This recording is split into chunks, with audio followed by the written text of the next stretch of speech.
এই স্ক্রিনশটটা দেখেন। কিছুদিন আগে একজন ভদ্রলোক আমাদের কনসালটেন্সি সার্ভিসের জন্য রেজিস্টার করেন। তিনি গত বছর থেকে ইনভেস্টমেন্ট করা শুরু করেন এবং বর্তমানে তার পোর্টফোলিওর সাইজ ৳2,00,000 একটু বেশি। এখন কথা হচ্ছে আমি এসব কথা আপনাকে কেন বলতেছি? কারণ আমাদের আজকের ভিডিওটা হবে একটা অ্যানালাইসিস ভিডিও। যেখানে আমরা আমাদের এই ক্লায়েন্টের পোর্টফোলিওতে থাকা যে ৫টা শেয়ার আছে, এই ৫টা শেয়ার নিয়ে ডিসকাস করব। এবং এই ৫টা শেয়ারের বিভিন্ন বিজনেস মেট্রিক এবং পারফরম্যান্স মেট্রিক দেখার চেষ্টা করব। সেই সাথে এই ৫টা শেয়ারের পজিটিভ এবং নেগেটিভ সাইডগুলো কী হইতে পারে ফান্ডামেন্টাল অ্যানালাইসিসের উপর বেস করে সেটা নিয়েও ডিসকাস করব ভিডিওতে। শুধু সেটাই না, অ্যানালাইসিস শেষে এই ৫টা স্টকের একটা ইভ্যালুয়েশন বেসড র্যাঙ্কিংও করব আমরা আজকের ভিডিওতে। মনে রাখবেন, এটা কোনো স্টক রিকমেন্ডেশন কিংবা স্টক সাজেশন ভিডিও না। This is purely an educational discussion, শেখার উদ্দেশ্যে করা একটা analysis video. So without any further delay let's start the video. Video শুরু করার আগে আপনার কাছে একটা ছোট্ট রিকোয়েস্ট থাকবে। আপনি যদি আমাদের চ্যানেলে নতুন হয়ে থাকেন এবং ইনভেস্টমেন্ট রিলেটেড ভ্যালুয়েবল কন্টেন্ট পেতে চান, তাহলে আমাদের চ্যানেলকে অবশ্যই সাবস্ক্রাইব করবেন। আমাদের এই ক্লায়েন্টের পোর্টফোলিওতে থাকা ফার্স্ট স্টকটা হচ্ছে ব্র্যাক ব্যাংক। সো আমরা একটু ব্র্যাক ব্যাংকের অ্যানালাইসিস দিয়ে শুরু করি। ওনার পোর্টফোলিওতে ব্র্যাক ব্যাংকের শেয়ার আছে ১১০০টা এবং ওনার প্রতিটা শেয়ারের অ্যাভারেজ বাইং প্রাইস হচ্ছে ৳৪৬.৬০ করে। মোটামুটি বর্তমান প্রাইসের তুলনায় আন্ডার ভ্যালুড পজিশনে উনি শেয়ারগুলো কিনছে এবং ওনার আনরিয়ালাইজড গেইন মানে প্রফিটে আছে ৳৩১,০০০ অ্যান্ড ব্র্যাক ব্যাংকের রিটার্ন ওনার পোর্টফোলিওতে 60% মতো। This is huge. ১ বছরে 60% রিটার্ন পোর্টফোলিওতে কোনো একটা স্টক থেকে, this is actually huge. So আমরা একটু ব্র্যাক ব্যাংকের বিজনেসটা একটু দেখি যে ব্র্যাক ব্যাংকের অ্যাকচুয়াল বিজনেসটা কি। ব্র্যাক ব্যাংক বাংলাদেশের একটা লিডিং প্রাইভেট কমার্শিয়াল ব্যাংক এবং তাদের প্রাইমারি সেগমেন্ট হচ্ছে ৪টা। একটা হচ্ছে এসএমই, রিটেল ব্যাংকিং, কর্পোরেট এবং ইনস্টিটিউশনাল ব্যাংক। ঠিক আছে? এই ব্যাংকটা মোটামুটি ব্র্যাক ব্যাংক সবচেয়ে বেশি ফেমাস হচ্ছে এসএমইর কারণে। কারণ তাদের এসএমই সেগমেন্টটা অনেক বড় এবং অনেক ব্র্যান্ডের একটা সেগমেন্ট। ব্র্যাক ব্যাংকের অন্যান্য সাবসিডিয়ারি যেগুলো আছে সেগুলো হচ্ছে BRAC EPL, BRAC surgeon exchange ইউকেতে এবং বিকাশ। আমরা একটু বিজনেস পারফরম্যান্স মেট্রিক্সটা দেখি। ব্যাংকের ক্ষেত্রে সবচেয়ে বেশি ইম্পর্টেন্ট মেট্রিক হচ্ছে টোটাল অপারেটিং ইনকাম। ব্যাংকের কিন্তু কোনো রেভিনিউ নেই। সো ব্যাংকের মেইন ব্যবসা থেকে যে ইনকামটা আসে সেটা হচ্ছে টোটাল অপারেটিং ইনকাম। ব্যাংকের টোটাল অপারেটিং ইনকাম যদি আমি বিগত ৫ বছরে দেখি, সেটা হচ্ছে ২০২০ সালে ছিল $5.76 বিলিয়ন মানে ৳৫৭৬ কোটি। ২০২১ সালে যথারীতি এটা বেড়ে গেছে, $৬০০ কোটিতে আসছে, ২০২২ সালে $৯০০ এবং এরকম করতে, করতে ২০২৫ সালে ৯ মাসে ২০২৫ সালের ৯ মাসে ব্র্যাক ব্যাংকের টোটাল অপারেটিং ইনকাম এসে দাঁড়াইছে ৳২৩০০ কোটি। মানে বোঝাই যাচ্ছে বছর শেষ হলে টোটাল পুরা বছরটা আসলে অ্যারাউন্ড $২৫০০-২৬০০ কোটি টাকাতেও যেতে পারে। সো এই ৫ বছরে কিন্তু ব্যাংকের কোর বিজনেস থেকেই ইনকাম মোটামুটি গ্রো করছে। ব্যাংকের যে মার্জিনটা সবচেয়ে ইম্পর্টেন্ট, যেটা ব্যাংকের মূল ব্যবসার মার্জিন হিসেবে পরিচিত, সেটা হচ্ছে নেট ইন্টারেস্ট মার্জিন। ব্র্যাক ব্যাংকের নেট ইন্টারেস্ট মার্জিন কিন্তু মোটামুটি 10% এর উপরেই ছিল। কিন্তু ২০২১-২২ সালে যদি আপনি একটু দেখেন, সেই মার্জিনটা কিন্তু 8% এর ঘরে চলে আসছে। তার মানে এই ৩ বছর ২১, ২২ এবং ২৩ এই ৩ বছর ব্র্যাক ব্যাংকের মূল যে বিজনেস, ব্যাংকিং বিজনেসটা একটু প্রেশারে ছিল। বাট সবচেয়ে ভালো দিক হচ্ছে ২০২৪-২৫ সালে কিন্তু ব্র্যাক ব্যাংক এটাকে আবার রিকভার করে ফেলছে। সো নেট ইন্টারেস্ট মার্জিনের দিক থেকে ব্র্যাক ব্যাংক কিন্তু ভালোই আছে। নেট প্রফিটও ব্র্যাক ব্যাংক মোটামুটি গ্রো করছে। সেটা হচ্ছে ২০২০ এ যেটা নেট প্রফিট ছিল ৳৪৪২ কোটি মতো, সেটা ২০২৫ এর ৯ মাসে নেট প্রফিট এসে দাঁড়াইছে ৳১৫০০ কোটি ঘরে। তার মানে বোঝাই যাচ্ছে যে ৬ বছরের নেট প্রফিট ৪ গুণ বাড়ছে ব্র্যাক ব্যাংকের। And this is huge. Banking বিজনেসে, বাংলাদেশের ব্যাংকিং বিজনেসে কিন্তু এটা অনেক বড় একটা মেট্রিক। ওকে, এখন আসি একটু এফিশিয়েন্সির দিকে, যে বিজনেসের আসলে এফিশিয়েন্সি কেমন ছিল। ওকে, ব্যাংকিং বিজনেসের এফিশিয়েন্সি দেখার ২টা মেট্রিক হচ্ছে রিটার্ন অন ইকুইটি এবং return on assets. Return on equity বোঝায় হচ্ছে ক্যাপিটাল এফিশিয়েন্সি কতটুকু, মানে শেয়ার হোল্ডারদের টাকার উপর কত এফিশিয়েন্টলি ব্যাংক রিটার্ন জেনারেট করতেছে। রিটার্ন অন ইকুইটি ব্র্যাক ব্যাংকের কিন্তু প্রতি বছরই বাড়তেছে। ২০২০ যেটা ছিল 9.96%, সেটা ২০২১ আসছে 10.3%। ২০২২ একটু কমলেও ২৩-২৪ কিন্তু এই রিটার্ন অন ইকুইটিটা আবার রিকভার করে 11-12 এবং ২৫ আমরা দেখতে পাচ্ছি যে 17% এর ঘরে চলে আসছে। ওকে, সো আমরা ব্যাংকিং বিজনেস আমরা বলি যে ব্যাংকের রিটার্ন অন ইকুইটি ১২-১৩% এর উপরে কনসিস্টেন্টলি, সেই ব্যাংক এফিশিয়েন্টলি ব্যাংকিং বিজনেসটা করে যাচ্ছে। সো এই দিক থেকে return on equity is much better for BRAC bank. Return on assets মানে হচ্ছে লোন কোয়ালিটি এবং অ্যাসেট কোয়ালিটি কত ভালো। একটা ব্যাংকের রিটার্ন অন অ্যাসেট যদি 1%-এর উপর থাকে, তার মানে হচ্ছে তার প্রতিটা অ্যাসেট অনেক কোয়ালিটি অ্যাসেট এবং এই অ্যাসেটগুলো এফিশিয়েন্টলি রিটার্ন জেনারেট করতেছে। ব্র্যাক ব্যাংকের রিটার্ন অন অ্যাসেটস কিন্তু কখনোই 1%-এর নিচে নামে নাই এবং 2025 সালে কিন্তু এই রিটার্ন অন অ্যাসেটস 1.4%, মানে বিগত 6 বছরের মধ্যে সবচেয়ে হাইয়েস্ট। সো বোঝাই যাচ্ছে ব্র্যাক ব্যাংক কিন্তু ওর হিস্ট্রিক্যাল তুলনায়, স্টকটার হিস্ট্রিক্যাল তুলনায় বিজনেস কিন্তু এখন সবচেয়ে বেটার পারফর্ম করতেছে। এখন ব্যাংকের সবচেয়ে বড় লিকুইডিটি ইস্যু যেটা হচ্ছে নন পারফর্মিং লোন।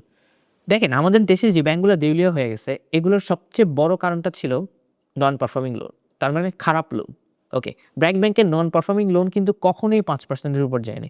2021-22-23 সালে আমরা যেটা বলতেছিলাম কিছুক্ষণ আগে, নেট ইন্টারেস্ট মার্জিন দেখে বুঝতেছিলাম যে তাদের ব্যাংকিং বিজনেস একটু প্রেশারে ছিল, তখন নন পারফর্মিং লোনে কিন্তু একটু বেড়ে গেছিলো। এটা স্বাভাবিক, কারণটা হচ্ছে তখন কোভিডের একটা অনেক বড় প্রেশার ছিল, সো লোনগুলো কিন্তু অনেক খারাপ হচ্ছিল, বিভিন্ন বিজনেস ডিফল্ট করতেছিল। কিন্তু ব্র্যাক ব্যাংক এটাকে কন্ট্রোল করে ফেলছে। 2024-এ সেটা আবার 3%-এ নামায় আনছে, and this is very good for BRAC bank. এখন আসি একটু ভ্যালুয়েশনে, ব্র্যাক ব্যাংক কি আসলে ওভার প্রাইস নাকি আন্ডার প্রাইস? 2020-21 সালে ব্র্যাক ব্যাংকের পি রেশিও কিন্তু 13-14-র কাছাকাছি ছিল, 2022 সালে যেটা 10 ছিল। কিন্তু বিগত 3 বছর ধরে কিন্তু হিস্ট্রিক্যাল প্রাইস অনুযায়ী ব্র্যাক ব্যাংক কিন্তু পি রেশিওর তুলনায় আন্ডার ভ্যালুড। কীভাবে? কারণ দেখেন 2020, 21, 22 সালে যে পি রেশিও 14-15-তে ছিল সেটা বর্তমান পি রেশিও 2023, 24, 25-এ 7, 8, 9-এর ঘরে। তার মানে হিস্টোরিক্যাল তুলনায় কিন্তু পি রেশিও অনুযায়ী আপনি কম দামে ব্র্যাক ব্যাংকে পাচ্ছেন। So overall business performance metrics অনুযায়ী ব্র্যাক ব্যাংক মোটামুটি স্টেবল এবং ভালো পর্যায়ে আছে। অ্যানালাইসিসের এ পর্যায়ে আমি আপনাদেরকে ছোট্ট একটা জিনিস জানাতে চাই। আপনারা যদি এরকম ফান্ডামেন্টাল অ্যানালাইসিস শিখতে আগ্রহী হন এবং কিভাবে একটা বিজনেস, কিভাবে একটা স্টককে বেসিক থেকে অ্যাডভান্স লেভেল পর্যন্ত অ্যানালাইসিস করতে হবে সেটা শিখতে চান, তাহলে আমাদের সাথে যোগাযোগ করতে পারেন। আমাদের ওয়েবসাইটের লিঙ্ক ডেসক্রিপশন বক্সে দেওয়া আছে এবং আপনি যদি আমাদের সাথে পার্সোনালি যোগাযোগ করতে চান তাহলে আমাদের হোয়াটসঅ্যাপ নাম্বারও ডেসক্রিপশন বক্সে আপনি পেয়ে যাবেন। এখন আমরা আসি আমাদের এই ক্লায়েন্টের পোর্টফোলিওতে থাকা সেকেন্ড স্টকটাতে, যেটা হচ্ছে বিএসআরএম। বিএসআরএম এর অ্যানালাইসিসটা যদি আমরা একটু দেখি, ওনার পোর্টফোলিওতে টোটাল 250টা বিএসআরএম এর শেয়ার আছে এবং বাই প্রাইসটা হচ্ছে অ্যাভারেজে 81.90 করে। তার মানে বোঝা যাচ্ছে উনি কিছুদিন আগেই বিএসআরএম কিনছেন, মানে বর্তমান প্রাইসের একটু আশেপাশেই। ওনার আনরিয়ালাইজড গেইন এই 250টা শেয়ারে 248 টাকা। তার মানে বোঝাই যাচ্ছে খুব একটা বেশি যে গেইন হয়েছে তা না, কারণ রিসেন্টলি কেনা শেয়ার এবং পোর্টফোলিওতে এই শেয়ারের রিটার্ন হচ্ছে 1.28%। এখন পর্যন্ত পজিটিভই আছে, খুব সামান্য হলেও পজিটিভই আছে। এখন আমরা একটু বিএসআরএম এর ব্যবসা নিয়ে একটু সামান্য কথা বলি। বিএসআরএম হচ্ছে বাংলাদেশের লিডিং স্টিল ম্যানুফ্যাকচারের মধ্যে একটা এবং তাদের মেইন বিজনেস হচ্ছে স্টিল মেল্টিং এবং রোলিংয়ে। তার মানে তারা স্টিল ম্যানুফ্যাকচারিংই সব কিছু করে। তাদের কোর বিজনেস সেগমেন্ট এবং ভ্যালু চেনটা যদি আপনি দেখেন সেটা দেখবেন যে তাদের স্টিল ম্যানুফ্যাকচারিং এবং ডিস্ট্রিবিউশন, তারা স্টিল ম্যানুফ্যাকচার করে এবং এই স্টিলটা সারা বাংলাদেশে ডিস্ট্রিবিউট করে। তাদের ডিস্ট্রিবিউশন নেটওয়ার্ক কিন্তু বাংলাদেশের one of the best distribution network still বিজনেসে। সো এদিক থেকে আমি বলতে পারবো বিএসআরএম মোটামুটি স্টিল ইন্ডাস্ট্রিতে মনোপলি পজিশনে আছে। এখন আমি তাদের একটু বিজনেস পারফরমেন্স মেট্রিক্সে যাব অ্যানালাইজ করার জন্য। বিএসআরএম এর বিজনেস পারফরমেন্স মেট্রিক্সের ফার্স্ট যে ক্রাইটেরিয়াটা আমার দেখা লাগবে সেটা হচ্ছে টোটাল রেভিনিউ, মানে ব্যবসার মূল রেভিনিউটা কি, মানে ব্যবসা কি বাড়ছে কিনা, সেলস বাড়ছে কিনা। 2020 থেকে যদি আমি দেখি, 2020-এ তাদের সেলস ছিল 4,800 কোটি, মানে 48 বিলিয়ন টাকা। 2021-এ 59 বিলিয়ন, মানে 5,900 কোটি। 2023-এ কিন্তু বিজনেস মোটামুটি ভালো করছে, কারণ তখন কোভিড এর পরে যখন হঠাৎ করে আবার অর্থনীতি চালু হয় তখন কিন্তু তাদের বিএসআরএম এর সেলস কিন্তু অনেক বাড়ছে। দেখেন 7,900 কোটি থেকে 11,500 কোটিতে আসছে 2022 এবং 23-এ। কিন্তু 2024-এ আমাদের অর্থনীতি খারাপ করার কারণে কিন্তু তাদের সেলস আবার ডিগ্রোথ করেছে। 2025-এও সেম। সো এই দিক থেকে একটা জিনিস বুঝতে পারতেছি, সেটা হচ্ছে বিএসআরএম কিন্তু একটা সিক্লিক্যাল বিজনেস, মানে অর্থনীতির সাইকেলের উপর কিন্তু তাদের সেলস, তাদের বিজনেস ডিপেন্ড করে। ওকে, আরেকটা অনেক ইম্পর্টেন্ট বিষয় নেক্সট মেট্রিক যেটা, সেটা হচ্ছে গ্রস প্রফিট, যে তাদের কস্ট বাদ দিয়ে, র ম্যাটেরিয়ালসের কস্ট বাদ দিয়ে তাদের গ্রস প্রফিট কত। 2020-এ গ্রস প্রফিট ছিল 600 কোটি, 21-এ ছিল 678 কোটি, 2022-এ ছিল 623 কোটি, 2023-এ 1,000 কোটি এবং আবার কিন্তু 2025-এ 1,000 কোটি। সো গ্রস প্রফিট কিন্তু খুব একটা বাড়েনি, কিছু সময় বাড়ছে, কিছু সময় কমছে। এটা আমরা দেখতে পারবো গ্রস প্রফিট মার্জিন দেখে। গ্রস প্রফিট মার্জিন দেখে বোঝা যায় যে কতটুকু কস্ট কন্ট্রোল করতেছে এবং স্টিল বিজনেসের জন্য গ্রস প্রফিট মার্জিন খুবই ইম্পর্টেন্ট। এই গ্রস প্রফিট মার্জিন দেখে আমি বুঝতে পারতেছি 2020-21 সালে গ্রস প্রফিট মার্জিন ভালো থাকলেও 22, 23, 24 সালে কিন্তু gross profit margin marginally decrease করছে। অ্যান্ড এটা কিন্তু বোঝাই যাচ্ছে যে তখন কিন্তু তাদের বিজনেসের উপর প্রচুর প্রেশার ছিল। 2025 এসে আস্তে, আস্তে অর্থনীতি ভালো হওয়ার কারণে গ্রস প্রফিট মার্জিন তারা আবার আগের জায়গায় আনতে পারছে। তার মানে কস্ট কন্ট্রোলের দিক থেকে তারা এখন আবার এফিশিয়েন্ট হচ্ছে। সো গ্রস প্রফিট মার্জিন দিয়েও বোঝা যায় যে এই বিজনেসটা কতটুকু সিক্লিক্যাল। নেট প্রফিট ছিল 2020 সালে 92 কোটি এবং 2025 সালে নেট প্রফিট আসছে 600 কোটিতে। তার মানে নেট প্রফিট কিন্তু অ্যারাউন্ড 6 বছরে 6 গুণ বাড়ছে। হ্যাঁ, এটা সম্পূর্ণ আসছে হচ্ছে আসলে কস্ট কন্ট্রোল এবং আ লো যে আপনার যে ডেটের প্রেশারটা একটু কমার কারণে। এখন আসি স্টিল বিজনেসের সবচেয়ে ইম্পোর্টেন্ট বিষয়, সেটা হচ্ছে এফিশিয়েন্সি কতটুকু। আমরা সাধারণত বলি যে যেকোনো স্টিল বিজনেসের এফিশিয়েন্সি দেখতে হলে দেখতে হবে রিটার্ন অন ক্যাপিটাল এমপ্লয়েড। কারণ স্টিল কিন্তু অনেক অ্যাসেট হেভি একটা বিজনেস, মানে তাদের অ্যাসেট অনেক বেশি এবং এই অ্যাসেটগুলোকে কাজে লাগায়, এই ক্যাপিটালটাকে কাজে লাগায় কতটুকু রিটার্ন জেনারেট করতেছে সেটা দেখা অনেক ইম্পর্টেন্ট। স্টিল বিজনেসের রিটার্ন অন ক্যাপিটাল যদি আপনার অ্যারাউন্ড 8-10% উপরে থাকে, তাহলে আমি বলবো যে ওই স্টিল বিজনেসটা মোটামুটি এফিশিয়েন্ট বিজনেস। বিএসআরএম এর ক্ষেত্রে দেখা যাচ্ছে 2020 সালে এই রিটার্ন অন ক্যাপিটাল ছিল 3% এর মতো। মানে খুবই অল্প, খুবই অল্প। 2021 সালে সেটা মোটামুটি রিকভার করছে, 15% এ আসছে। 2022, 23, 24 সালে অ্যাজ উই সেড বিজনেস কিন্তু প্রেশারে ছিল এই 3 বছর 22, 23, 24। সেজন্য তাদের রিটার্ন অন ক্যাপিটাল কিন্তু অনেক কমে গেছে। 7% এর ঘরে চলে আসছে 15 থেকে অ্যারাউন্ড হাফ। এবং 2025 সালে কিন্তু সেটা মোটামুটি আবার রিকভার করতেছে। তার মানে সামনে অর্থনীতি ভালো হচ্ছে, এই কারণে তাদের স্টিল বিজনেসের এফিশিয়েন্সি কিন্তু দিন, দিন বাড়তেছে। স্টিল বিজনেসের রিটার্ন অন ক্যাপিটাল দেখে আমি বুঝতে পারতেছি বিএসআরএম কিন্তু একটা সিক্লিক্যাল সাইকেলেই চলে। কারণ দেখেন রিটার্ন অন ক্যাপিটাল কিন্তু 8-10% কনসিস্টেন্টলি করে না। কিছু ক্ষেত্রে 3%, কিছু ক্ষেত্রে 7%, আবার কিছু ক্ষেত্রে 12, 10, 15% ও চলে আসছে। তার মানে বোঝা যাচ্ছে যে মোটামুটি এই বিজনেসটা একটা সাইকেলেই চলতেছে। সো সাইকেলে ভালো থাকলে ভালো করে, সাইকেল খারাপ হলে খারাপ করে। এখন আরেকটি ইম্পোর্টেন্ট বিষয় ব্যালেন্স শিটের দিক থেকে, সেটা হচ্ছে ডেট টু ইকুইটি রেশিও। মানে ইকুইটির তুলনায় কতটুকু লোন আছে বিজনেসের। দেখেন, স্টিল বিজনেসের লোন থাকবে। এটা স্টিল বিজনেসের একটা স্বাভাবিক ক্রাইটেরিয়া। ওকে? কিন্তু কথা হচ্ছে লোনটা কতটুকু থাকতেছে। ডেট টু ইকুইটি রেশিও যদি 0.5 থেকে 1 পর্যন্ত হয়, তাহলে আমি বলব মোটামুটি ডেট কিন্তু অনেক স্ট্রংলি ম্যানেজ করতেছে তারা। মানে লোন মোটামুটি ম্যানেজ করতেছে। 1 এর উপর যদি থাকে, তাহলে আমি বলব হেলদি আছে, তবে রিস্কও আছে। 1.5 এর উপর যদি থাকে, তাহলে সবচেয়ে বেশি রিস্কি। আমি দেখতেছি 2020 সালে তাদের ব্যবসার অবস্থা খুব খারাপ ছিল। এজন্যই তাদের ডেট টু ইকুইটি রেশিও ছিল 1.53। হ্যাঁ, কিন্তু এটা আবার 2022, 23-24 কিন্তু তারা নিচে নামায় আনছে মোটামুটি। 23-24 যেটা আমি ডেট টু ইকুইটি রেশিও দেখতেছি 1.29 এবং 2024 সালে দেখতেছি 1.01, 2025 0.66। তো এটা বলা যাচ্ছে না যে সবসময় হেলদি ছিল, আপ ডাউন হইছে। কিন্তু লিকুইডিটি আ ইস্যু আছে এখানে। লিকুইডিটি ইস্যু কেন আছে? কারণ ডেট ম্যানেজমেন্টটা অনেক বড় একটা বিষয় এখানে। সো আমি যেটা দেখতে পাচ্ছি ডেট সবসময় 1 এর উপরে ছিল। তার মানে হেলদি কিন্তু মোটামুটি আবার সাইকেল অনুযায়ী রিস্কি পজিশনেও ছিল। এখন আসি একটু ভ্যালুয়েশনে। ওকে?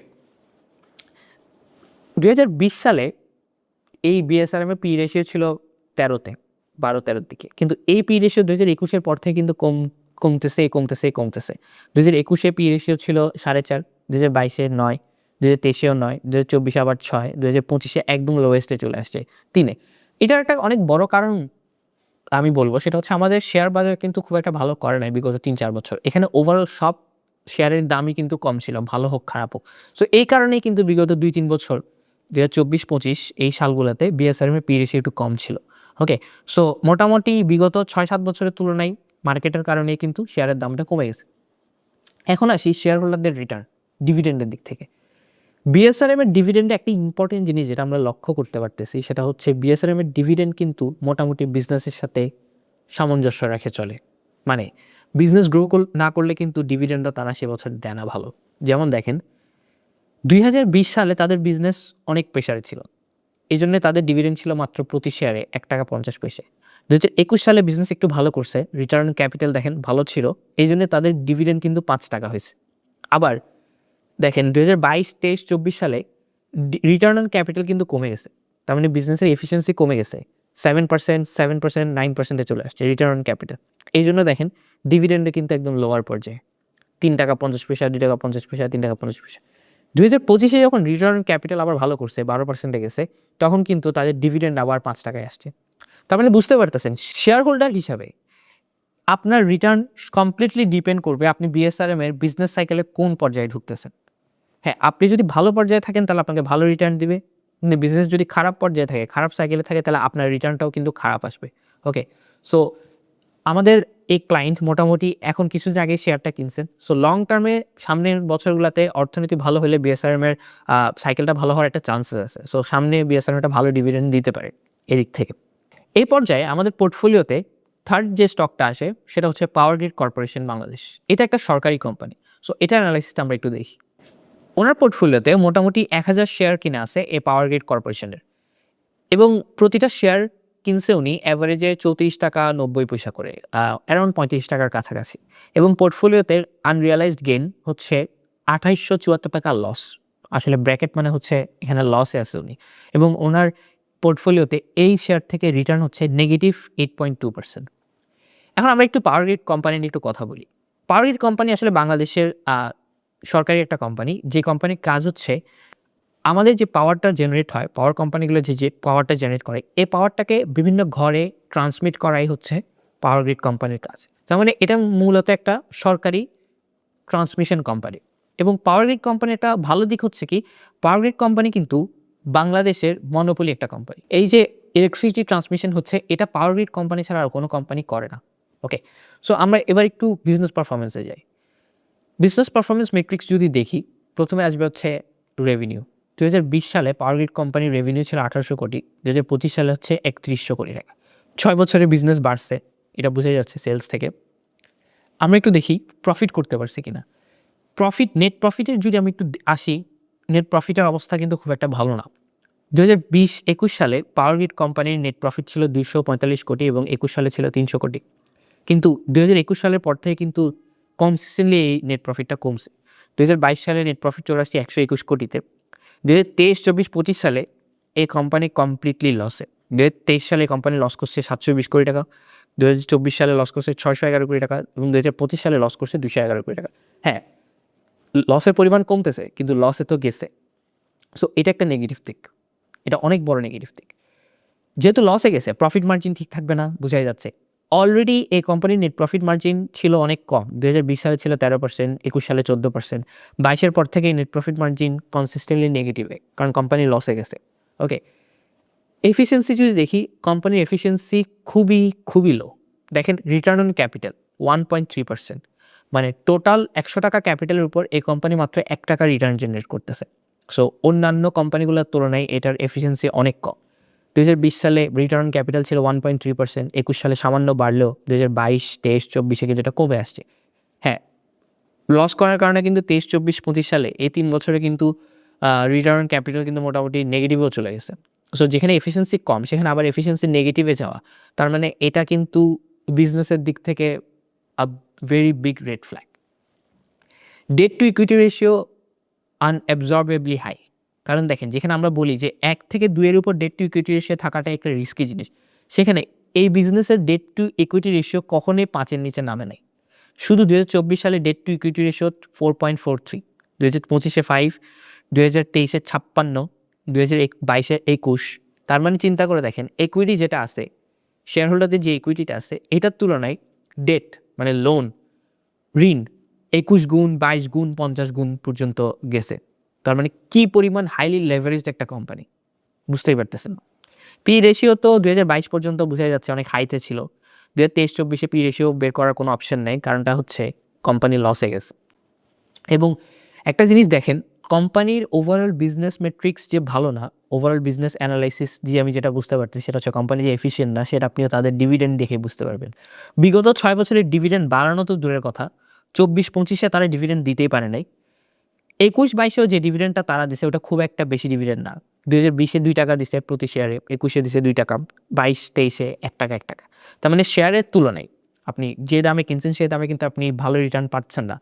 সো ওভারঅল আমি যদি দেখি এই বিজনেসটা কনসিস্টেন্ট না এবং এই বিজনেসের অ্যানালাইসিস অনুযায়ী আমি যেটা বুঝতে পারতেছি এই বিজনেসটা এফিশিয়েন্টও না। সো লং টার্মে এই বিজনেসটা হোল্ড করা আসলে I don't think would be a wise decision. এখন আমরা আসবো এই পোর্টফোলিওতে থাকা ৪ নম্বর স্টকটাতে, সেটা হচ্ছে পূবালী ব্যাংক। চলেন পূবালী ব্যাংকের একটা ছোট্ট অ্যানালাইসিস দেখি। আমি যদি দেখি ওনার পোর্টফোলিওতে পূবালী ব্যাংকের শেয়ার আছে টোটাল 1350টা এবং বাই প্রাইস মোটামুটি 29 টাকা 65 পয়সা, মানে হচ্ছে আসলে মোটামুটি কিছুদিন আগে উনি কিনছেন এবং ভালোই আন্ডার ভ্যালুড পজিশনে কিনছেন। গেইন হচ্ছে 13,000 টাকা পূবালী ব্যাংক থেকে এবং রিটার্ন হচ্ছে এই পোর্টফোলিওতে পূবালী ব্যাংক থেকে 33%। ভালোই রিটার্ন, এক বছরের তুলনায় মোটামুটি ভালোই রিটার্ন। পূবালী ব্যাংক আপনারা যেটা জানেন সেটা হচ্ছে বাংলাদেশের ওল্ডেস্ট এবং largest private commercial bank. Pubali ব্যাংকের সবচাইতে বড় যে জিনিসটা বিজনেসের দিক থেকে সেটা হচ্ছে তাদের যে কাস্টমার রিলেশন সেটা লং স্ট্যান্ডিং, তাদের ব্র্যান্ড রিকগনিশন ভালো এবং গ্রামে গঞ্জেও পূবালী ব্যাংকের অনেক বড় একটা প্রেজেন্স আছে। তার মানে বাংলাদেশের প্রত্যন্ত অঞ্চলেও পূবালী ব্যাংকের ভালো একটা ব্যবসা হচ্ছে। এখন আমরা একটু পূবালী ব্যাংকের বিজনেস পারফরমেন্স ম্যাট্রিক্সটা দেখি। বিজনেস পারফরমেন্স অনুযায়ী পূবালী ব্যাংকের টোটাল অপারেটিং ইনকাম যদি আমি দেখি, বিগত 6 বছরে অপারেটিং ইনকাম ডাবল হয়েছে। 2020-এ ছিল 600 কোটি, 2025-এ চলে আসছে 1290 কোটিতে 9 মাসে, হিউজ। নেট ইন্টারেস্ট মার্জিন মোটামুটি কনসিস্টেন্ট ছিল। এদিক থেকে আমি পূবালী ব্যাংকে ব্র্যাক ব্যাংকের তুলনায় একটু ভালো বলবো, কারণটা হচ্ছে পূবালী ব্যাংকের নেট ইন্টারেস্ট মার্জিন কিন্তু ব্র্যাক ব্যাংকের মতো প্রেশারে চলে যায় না। তারা কিন্তু মোটামুটি কনসিস্টেন্ট নেট ইন্টারেস্ট মার্জিন দিছে। দেখেন 7%, 6%, 7, 8, 9, 10। তো বিগত 6 বছরে তারা মোটামুটি 8 থেকে 10%-এর মধ্যে তাদের নেট ইন্টারেস্ট মার্জিন হোল্ড করে রাখতে পারছে। তার মানে বিজনেসের উপর তাদের একটা ভালোই হোল্ড ছিল। নেট প্রফিটও মোটামুটি বাড়ছে। 2020 সালে নেট প্রফিট ছিল 371 কোটি টাকা, 3.7 বিলিয়ন টাকা। 2024-এ নেট প্রফিট হয়ে গেছে 7 বিলিয়ন টাকা, মানে 780 কোটি টাকা এবং 2025-এও নেট প্রফিট কিন্তু গ্রো করছে 9 মাসে 814 কোটি টাকা। তার মানে টোটালটা আসলে আমরা মোটামুটি 1000 কোটি টাকা দেখতে পারি। বিজনেসের এফিসিয়েন্সিও মোটামুটি বেটার ছিল। রিটার্ন অন ইকুইটি ছিল 10%, 10%-এর উপরে সবসময়। সো তারা এফিসিয়েন্সির উপর কোনো ধরনের স্যাক্রিফাইস কিন্তু করে নাই। তারা মোটামুটি রিটার্ন অন ইকুইটি এবং অ্যাসেট কোয়ালিটি ভালো রেখে রিটার্ন ইকুইটি 10%-এর উপরে রাখছে। এটা হিউজ। রিটার্ন অন অ্যাসেটসের দিক থেকে আমি বলবো যে তারা একটু পিছায় থাকলেও, ব্র্যাক ব্যাংকের থেকে একটু পিছায় থাকলেও মোটামুটি কিন্তু সেটা ধরে রাখছে। 2020-21 সালে একটু কম থাকলেও 22-23 সালে কিন্তু রিটার্ন অন ইকুইটি মোটামুটি 1%-এর কাছাকাছি নিয়ে আসছে। 2025 সালে রিটার্ন অন ইকুইটি আমি দেখতে পাচ্ছি 0.79%, মানে 0.8%-এর কাছাকাছি। এটা হয়তো পুরো বছরটা শেষ হইতে 1%-এর কাছাকাছি চলে আসবে। So healthy return on assets দেখা যাচ্ছে, অ্যাসেট কোয়ালিটি ভালো আছে। আপনি যদি এখন নন পারফর্মিং লোনের দিকে দেখেন, মানে খেলাপি ঋণের দিকে দেখেন, খেলাপি ঋণ কিন্তু কনসিস্টেন্টলি 4%-এর নিচে। 2024 সালে খেলাপি ঋণ একটু 4% হয়েছে, বাট 2024 সালের আগ পর্যন্ত খেলাপি ঋণ 3%-এ। এটা স্ট্যান্ডার্ডের থেকে উপরে, কারণ ইন্টারন্যাশনাল রেটিং অনুযায়ী খেলাপি ঋণ 5%-এর উপরে থাকলে হচ্ছে রিস্কি। সেখানে তারা খেলাপি ঋণ রাখতে পারছে 3%। যেসব ব্যাংকের এনপিএল রেশিও 4%-এর নিচে, সেগুলো খুবই স্ট্রংলি ম্যানেজড ব্যাংক এবং তাদের লং টার্ম ফিউচার কিন্তু খুবই ভালো। এবার একটু ভ্যালুয়েশনের দিকে আসি। পি রেশিও বিগত 5 বছরের তুলনায় মোটামুটি লোতেই গেছে। 2023-24-এ পি রেশিও 4-4-এর ঘরে চলে আসছে, 2025-এ 6। সো এখান থেকে আমি একটা জিনিস বুঝতে পারতেছি, সেটা হচ্ছে পূবালী ব্যাংকের বিগত 6 বছরের তুলনায় মোটামুটি আন্ডার ভ্যালুড পজিশনে ছিল কিছুদিন আগ পর্যন্ত। এখন মোটামুটি আবার পি রেশিও 6-7-এর ঘরে চলে যাচ্ছে, মানে ভ্যালুয়েশন একটু বাড়তেছে। এটার একটা অনেক বড় কারণ হচ্ছে বাংলাদেশের ব্যাংকিং সেক্টর কিন্তু বিগত 3 বছর ধরে অনেক খারাপ পজিশনে আছে। সো এই কারণে ভালো ভালো ব্যাংকগুলার পি রেশিও কিন্তু অনেক কমে গেছে। ওইটারই প্রতিফলন আমরা দেখতে পাচ্ছি যে পূবালী ব্যাংকের পি রেশিওতে। এই পোর্টফোলিওতে থাকা 5 নম্বর স্টক, যেটা লাস্ট স্টক, সেটা হচ্ছে স্কয়ার ফার্মা। চলেন আমরা স্কয়ার ফার্মার একটা ছোট্ট অ্যানালাইসিস দেখি। ওনার পোর্টফোলিওতে টোটাল স্কয়ার ফার্মার 275টা শেয়ার আছে, খুব বেশি যে আছে তা না, এবং বাই প্রাইস হচ্ছে 219 টাকা করে। উনি খুব একটা বেশি আন্ডার ভ্যালুড পজিশনে কিনেন না, আবার খুব একটা বেশি ওভার ভ্যালুড পজিশনেও কিনেন নেই, মোটামুটি মাঝখানে কিনছেন। এবং আনরিয়ালাইজড গেন এই শেয়ার থেকে 305 টাকা ওনার পোর্টফোলিও অনুযায়ী সেদিন পর্যন্ত। রিটার্ন হচ্ছে 0.51%। সো আমি বলবো এটা খারাপ না, কারণটা হচ্ছে কি স্কয়ার ফার্মা যদি উনি লং টার্মের পজিশনের জন্য রাখেন তাহলে মোটামুটি ভালোই যাবে। এখন স্কয়ার ফার্মার আমরা যদি একটু বিজনেসটা দেখি, স্কয়ার ফার্মা সবাই জানেন যে বাংলাদেশের লার্জেস্ট ফার্মাসিউটিক্যাল কোম্পানি। মোটামুটি হিউম্যান ফার্মাসিউটিক্যালস, অ্যানিম্যাল হেলথ এবং এক্সপোর্টে তারা আছে। স্কয়ার ফার্মা কিন্তু মোটামুটি মার্কেট লিডার এবং তাদের সবচেয়ে বড় পটেনশিয়াল যেটা, সেটা হচ্ছে এক্সপোর্ট পটেনশিয়াল। স্কয়ার ফার্মার সামনে ভালো এক্সপোর্ট করতে পারে, এই পটেনশিয়ালটা অনুযায়ী square Pharma is in a very good position. এখন আমরা একটু স্কয়ার ফার্মার বিজনেস পারফরমেন্স ম্যাট্রিক্সটা দেখি। প্রথমে যদি আমরা একটু সেলসে আসি, টোটাল রেভিনিউ আসি, বিগত 6 বছর ধরে কনসিস্টেন্টলি কিন্তু স্কয়ার ফার্মা তাদের সেলস বাড়াইছে, বিজনেস বাড়াইছে। কোনো একটা বছর যায় নাই যে যখন তাদের সেলসের গ্রোথ 10%-এর নিচে নামছে। যেমন দেখেন 2020 সালে যেটা সেলস গ্রোথ ছিল, সেলসের ফিগার ছিল 4,400 কোটি, সেটা 2022 সালে চলে আসছে 5,500-তে এবং রিসেন্টলি 2025 সালে তাদের টোটাল সেলস ছিল 7,600 কোটি টাকা। তার মানে কনসিস্টেন্টলি কিন্তু সেলস বাড়াইছে, বিজনেস বাড়াইছে। গ্রস প্রফিটও সেম, সেলসের সাথে সাথে গ্রস প্রফিটও কনসিস্টেন্টলি বাড়ছে। 2020 সালে যে গ্রস প্রফিট 2,100 কোটিতে ছিল, সেটা 2025 সালে চলে আসছে 34 বিলিয়ন টাকায়, মানে 3,400 কোটি টাকায়। এখানে সবচাইতে ইম্পর্টেন্ট মেট্রিক আমি বলবো সেটা হচ্ছে কস্ট ম্যানেজমেন্ট করা। সেটা আমি বুঝতে পারবো গ্রস প্রফিট মার্জিন থেকে। স্কোয়ারের গ্রস প্রফিট মার্জিন ছিল 47% এবং 2025-এ সেটা আসছে 45%-এ। স্কোয়ার সবসময় তাদের গ্রস প্রফিট মার্জিন 45 থেকে 48%-এ মেনটেন করছে। এটা দিয়ে বোঝা যাচ্ছে যে স্কোয়ার তাদের কস্ট কন্ট্রোল নিয়ে কতটুকু সিরিয়াস। তারা বিজনেসে কোনো ধরনের আজে বাজে কস্ট, তাদের র ম্যাটেরিয়াল প্রাইসিং থেকে শুরু করে সব কিছুই কন্ট্রোলে রাখছে। এই গ্রস প্রফিটটা কনসিস্টেন্ট থাকা, এই গ্রস প্রফিটটা কন্ট্রোলে রাখা একটা বিজনেসের জন্য is a very large green flag. Net প্রফিটও যদি আমি দেখি, নেট প্রফিটের গ্রোথও কিন্তু ভালো। 2020-এ যে নেট প্রফিট ছিল 1300 কোটিতে, সেটা 2024-এ চলে আসছে 2,000 কোটিতে এবং 2025-এ চলে আসছে 2,300 কোটিতে। সামনের বছর আমরা বুঝতে পারতেছি যে নেট প্রফিট কিন্তু আরও ভালো করবে। এবং বিজনেসের এফিসিয়েন্সি যদি দেখি, স্কোয়ারের রিটার্ন অন ক্যাপিটাল এমপ্লয়েড সবসময় 15%-এর উপরে ছিল। আমরা বলি একটা বিজনেসের রিটার্ন অন ক্যাপিটাল যদি 15%-এর উপরে থাকে, এটা বাংলাদেশের ইন্ডাস্ট্রিতে মোটামুটি একটা এফিশিয়েন্ট বিজনেস। তাদের রিটার্ন ক্যাপিটাল কিন্তু বিগত 6 বছরে কখনোই 15%-এর নিচে নামে নেই, মোটামুটি 18 থেকে 19%-এর মধ্যেই ঘোরাঘুরি করছে। তার মানে তারা কিন্তু বিজনেসটা এফিশিয়েন্টলি রান করছে, এফিশিয়েন্টলি ম্যানেজও করছে। লিকুইডিটিতে যদি আসি, সলভেন্সিতে যদি আসি, স্কোয়ার লিডিং পজিশনে। স্কোয়ারকে বাংলাদেশের কোনো কোম্পানি বিট করতে পারবে না লিকুইডিটির দিক থেকে। কেন আমি বলি, স্কোয়ারে কোনো লোন নেই, সোজা কথা, স্কোয়ারে কোনো লোন নেই। So debt to equity ratio 0। And যে কোম্পানির ডেট টু ইকুইটি রেশিও আমরা বলি 0.5 অথবা 0.4-এর নিচে থাকাটা স্ট্রং, সেই কোম্পানির ডেট টু ইকুইটি রেশিও যদি 0 থাকে, তার মানে হচ্ছে লোন রিলেটেড কোনো রিস্ক এই বিজনেসের নেই। সামনে যদি লোন রিলেটেড কোনো রিস্ক ইন্ডাস্ট্রিতে হয়ও, স্কোয়ার কোনো ইফেক্ট করবে না। এবং পি রেশিও যদি একটু দেখি, স্কোয়ার কিন্তু বিগত 6 বছরে মোটামুটি আন্ডার ভ্যালুড পজিশনেই গেছে তাদের বিজনেসের তুলনায়। পি রেশিও যেটা 2020 সালে ছিল 11-12-র কাছাকাছি, মোটামুটি 2022-এও ছিল 11-র কাছাকাছি। 23-24-এ দেখেন এই পি রেশিওটা ধীরে ধীরে কমছে। 23-24-এ পি রেশিও 9-8-7-এর ঘরে চলে আসছে। তার মানে বিজনেসের গ্রোথের তুলনায় এই শেয়ারটা কিন্তু দিন দিন আন্ডার ভ্যালুড পজিশনেই গেছে। ওকে, সো উনি এই পোর্টফোলিওতে এটা কেনার মোটামুটি ভালো প্রাইসেই উনি কিনছেন আমি বলবো, বিজনেস অনুযায়ী, যদি উনি লং টার্মে হোল্ড করে। দেখেন বিজনেসের গ্রোথের সাথে কিন্তু শেয়ার হোল্ডারদের রিটার্ন টোটালি রিলেটেড। কেন আমি বলি, দেখেন বিজনেসের যে গ্রোথ করছে, নেট প্রফিটের যে গ্রোথ করছে, বিজনেসের রিটার্ন অন ক্যাপিটাল যে ভালো করছে, এইটার সাথে আপনার ডিভিডেন্ড পার শেয়ারটা কিন্তু কমপ্লিটলি ইনক্লুডেড। কেন দেখেন 2020 সালে স্কোয়ারের ডিভিডেন্ড পার শেয়ার ছিল 4.70 টাকা, মানে প্রতি শেয়ারে 4 টাকা করে তারা ডিভিডেন্ড দিছে। 2025 সালে ডিভিডেন্ড দিছে 12 টাকা করে প্রতি শেয়ারে। তার মানে বিজনেসের যেমন গ্রোথ করছে, সেই সাথে সাথে তারা কিন্তু ডিভিডেন্ডের যে গ্রোথ সেটাও কিন্তু মেনটেন করছে। তার মানে শেয়ার হোল্ডারদেরকে যে রিটার্ন দেওয়ার যে ক্রাইটেরিয়া, সেটাও কিন্তু তারা ফুলফিল করছে। সো এদিক থেকে আমি বলবো কনসিস্টেন্সি অনুযায়ী কিন্তু মোটামুটি square is in a very good position.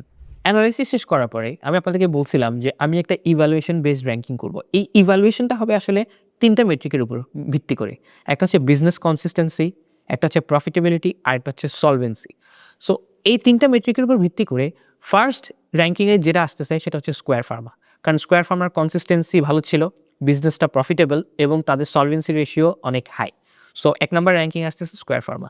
Second যে র্যাঙ্কিংয়ে আসতেছে সেটা হচ্ছে পূবালী ব্যাংক। কারণ পূবালী ব্যাংকের নেট ইন্টারেস্ট মার্জিন কনসিস্টেন্ট ছিল, প্রফিটেবিলিটিও ভালো ছিল, প্রফিটে গ্রোথ ছিল এবং সলভেন্সিও মোটামুটি বেটার ছিল, কারণ এনপিএল রেশিও 5%-এর নিচে। সো সেকেন্ড র্যাঙ্কিংয়ে পূবালী ব্যাংক।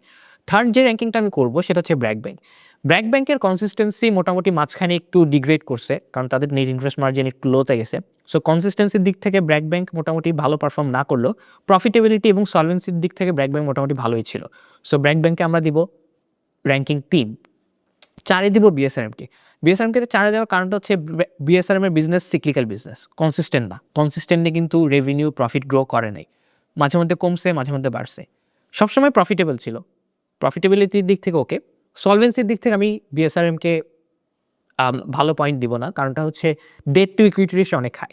তার মানে স্টিল বিজনেসে এমনিই ডেট অনেক বেশি থাকে, তার উপর আবার বিএসআরএম এর লোন এবং ডেট টু ইকুইটি রেশিও যেটা, সেটা সবসময় বিজনেস সাইকেলের উপর ডিপেন্ড করতেছে। সো এই দিক থেকে বিএসআরএম এর র্যাঙ্কিং হবে 4 এবং লাস্ট র্যাঙ্কিং 5 নম্বরে যেটা আসবে সেটা হচ্ছে power grid company. Power grid company আমাদের যে 3টা প্যারামিটার আমরা সিলেক্ট করছি, 3টা প্যারামিটারের মধ্যে কোনোটাতেই সাকসেসফুল না। বিজনেস কনসিস্টেন্ট ছিল না, প্রফিটেবল ছিল না এবং সলভেন্সি রেশিও খুবই নেগেটিভে। সো এই দিক থেকে আমি বলবো power grid company 5-এ। I hope আপনাদের এই ভিডিওটা ভালো লাগছে এবং এই অ্যানালাইসিসটা থেকে আপনারা কিছু শিখতে পারছেন। আপনারা যদি এরকম আরও অ্যানালাইসিস চান তাহলে আমাদেরকে অবশ্যই সাবস্ক্রাইব করবেন এবং কমেন্টে আমাদেরকে অবশ্যই বলবেন আপনারা নেক্সট কোন বিষয়ে ভিডিও চান। দেখা হবে নেক্সট ভিডিওতে।